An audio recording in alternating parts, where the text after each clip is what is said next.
What's going on, Charles Botensten? Welcome back to the videos. We're going to continue on, and the next one, which is extremely... So there's a book called Psycho-Cybernetics by... I forgot his name. Psycho-Cybernetics by someone. You got to pick up the book. It essentially talks about how you talk to yourself. And there's also another book that's called What to Say When You Talk to Yourself. If you pick up those two books, you will be a master at language, because we're talking to ourselves all the time. I shouldn't do that. I should do that. I should go here. I should say yes to life. I should be consistent. I should eat this salad. I should avoid the... Listen, you have to have... You need to avoid those words. I should, I might, I could, maybe. Avoid those weak ass words. It's I will, I must. This is a definite. When you have those words in your mind, there is no, you've burned the boats, you've stormed the beach, and you're taking over. There's no like, well, I might go to the gym, or I might go to that party. Listen, when you make a decision, make a decision. You made a decision, just say it. There's a book called, oh, by the way, it's the Dr. Shad Helmstetter wrote What to Say When You Talk to Yourself. And number two is he also wrote a book called Choices. And Choices is unbelievable, because you have to say, I choose this, and be confident in it. It could be the wrong decision. That's the thing, is that society right now is putting up this like big, beautiful, like nice, rosy picture that we should go through life and have no failures. Like we should just be, no one should have fear, and no one should just be, no one should do anything wrong. And it's like, that could be further from the truth. Because if we don't do anything wrong, that means we're not doing anything right. Or if we're not doing anything right or wrong, we're not doing what we want to do. Which is even more important than those other two, because if we're not doing what we want to do, what the hell is the purpose of your life? What the hell is the purpose of your life? The purpose of your life is to be the best version of yourself. The best version of yourself. I actually want to write that down right now, because that's one of those things that, like, the reason I do these videos is because I get as much out of it as you do. Because all the money could come and go. The relationship could come and go. Your children live with you, and then they go off to school, and then they come home for a little bit, and then they move off. So you can never have happiness in a home or money or shoes or a car or a trip or your spouse or a relationship or your children or your job or anything. It's the best version of who you become. That is the purpose of life. If you're not growing, you're dying, as Tony Robbins says. So you have to get stronger language. You have to use definites. You have to talk in a definite. Once you make a decision, just say, I made the decision, and own it. Accountability. Don't blame anyone else. You made the decision to snooze the alarm, to go on Facebook, to watch reality TV, to take that trip, to have the wedding on that date. Whatever it is. And it rained? Okay, sorry, but you're also getting married. Why have the wedding, why have your happiness so easily taken away if it rains or it doesn't rain? You're marrying the person of your dreams, hopefully. You're having a beautiful ceremony, all your friends and family are around. Like, come on, let's be honest. Like, if you're giving away happiness that easily, you need to work on yourself way more than a relationship, because you have to live into happiness. You have to be happy right now, because if you put happiness in the future, when this happens, when it's a beautiful day and I'm getting married, or when I get a relationship, then I'll be happy. When I get $1 million, then I'll be happy. When I get this job, I'll be happy. Be happy right now. Like I was saying, that's Eleanor Roosevelt. When you're going along and you have the train, and each stop along the way, before you get to the destination, you have to enjoy it all. All right, so continuing on. This is super important. You know, so think of cost. Think of value, not cost. Perfect example. You're out, and $10 for a salad, $5 for a hamburger. $10 for a salad, $5 for a hamburger. Which one's better? You have the hamburger one time, not going to kill you. Have a salad one time, you're not going to be super healthy. However, you continuously have...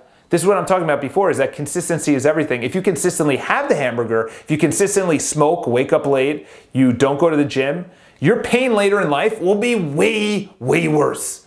Your pain later, like way down the road, will be way worse than if you spent an extra $5. Say you bought 1,000 salads, that's $5,000. How much is it if you had 1,000 hamburgers instead? The diabetes, or the stroke, or the heart attack, or you're just lethargic, or you're unhealthy, or you look like shit, or you're like, are you kidding me? Like $5,000? Like, yes, I understand that's a lot of money, relatively speaking, because you go to the hospital after a stroke, being admitted to the hospital is $5,000. The ambulance ride there is $5,000. You stay an extra night, $10,000. You talk to a doctor, you have a surgery, you do anything. Oh, by the way, you may actually die if you do 1,000 hamburgers instead of 1,000 salads. Because, by the way, it's not just that. You layer the next decision of waking up early or how you're thinking or going to the gym instead of, oh, I had the hamburger. Why not just not go to the gym? You know, like that's how willpower it starts and ends, is good and bad decisions consistently throughout the day. Incredible book called The Willpower Instinct by Kelly McGonigal. So think of value. Like I said before, I go to a seminar that's $500 and I walk out with a $1,000 idea. That's not, I spent $500. I got $1,000 on $500. That's a $500 profit. That's the way I think about it. So that's as well, that's how you need to think about it. Number 16, let go of trying to change others. This is massive. This is massive. This is, I can't even like, so my dad, you know, he is a typical guy that, you know, a little bit stubborn, a little bit guy, he didn't like to change, you know, I'm in my habits, and rightfully so, because he's not into self-development. He's in his 70s at the time when I went to Tony Robbins, and he was just like, what, I don't need these products. What are you talking about? I'm eating right, I'm in my 70s, I'm still walking around, have my head on straight, blah, blah. And I tried to change him. You can't change him. This is how you change someone. And it's not changing, I should say, influencing, because they still have to make their own what? Decision. So this is what you have to do. There's 4 stages. Number 1 is you decide what you want the change to be in them. Waking up earlier, going to the gym, eating right, eating properly, being happy, being in a relationship, whatever it is. You be the change, you make the decision. You'll then begin changing, going to the gym, eating right, getting smart, getting wealthy, saving money, being more active, waking up earlier, whatever the case is, you start doing it. Number 3 is they'll doubt you. They'll give you shit because you're changing, you're getting better. And then it's not doubting you, but they're actually doubting themselves. That's the biggest thing, is they're doubting themselves. So number 3 is decide, you do it. Number 3 is they doubt you. Number 4, they'll join you. So sure enough, over 7 years of telling my parents, this is the food you should eat. And the reason being is because they grew up in the 50s and the 60s when food was fine. Like you'd had small portions and the amount, like it would be a lot more nutritious, a lot smaller portions, and you wouldn't eat all the time because the food wasn't readily available and getting delivered, and you could order it online or on your smart device and whatever, and it's delivered to you immediately.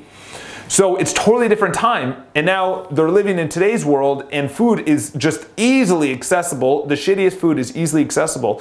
So that's what you have to do. Decide, you do it, they'll give you shit for doing it, and then they'll join you. That's the only way you can actually have. And sure enough, now my dad walks, my mom walks together, they're eating better, they're drinking more water, they're just way more healthier, even though it's taken 7 years, because they saw the change in me. That's the biggest thing. They saw the change in me. So moving on, all right? Let go of thinking you're too cool. This is massive. This is your ego right here, and we'll move on after this. Your ego is attached to looking good, or at the very least, not looking bad. So the reason you don't approach the pretty girl or do a public speech or put out a YouTube video or say something in person is because you don't want to, you want to look good. But at the very least, you don't want to look bad. You don't want to be known as the guy that said something stupid or not funny or a little bit controversial, or maybe you have to get into like a conflict, you know, negotiating or selling. I'm not a salesperson. We're all salespeople. That's the thing, is that we're selling our idea, our ethics, our morals to our children, to our colleagues, to our boss, to our spouse, to whatever relationship, our teacher, regular people. You know how many times that I've gotten things into my life because I was a good guy, because I was happy, I was joyful?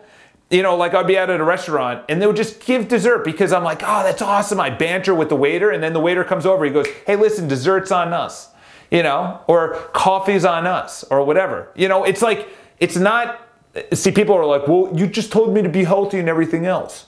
All right, well, listen, the moral of the story is when you are a certain person, when you are who you want to be in the future and you show up right now as that person, things will come into your life. As that nice person, that outgoing person, which I wasn't at one time. I was outgoing, but I wasn't cool because I had an attachment to being comfortable.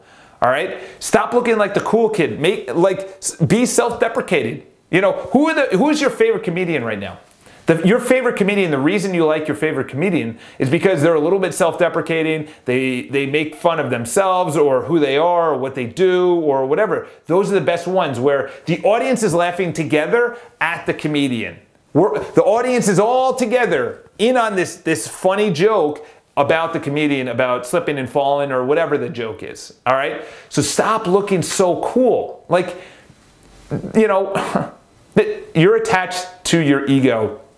And the only way to unattach yourself to the ego and become yourself, capital S, become yourself, is when you remove the attachment to being comfortable, to always looking good, to always looking right, to always looking correct.